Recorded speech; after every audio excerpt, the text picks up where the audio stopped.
here to recreate this tutorial.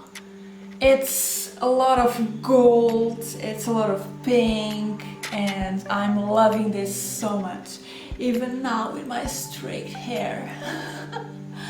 Oh my god, I love to watch myself with straight hair. I like my curls, but they're a little savage, so it's a little complicated for me. But I love this look. It's very simple, it's really... I don't think it's wearable, but I would go to, I don't know, maybe a restaurant, maybe an event, and yeah, maybe an event, really good event, and yeah, that's it. Give me a thumbs up, it's really important. Subscribe my channel, follow me on Instagram, follow me on my blog, and whatever.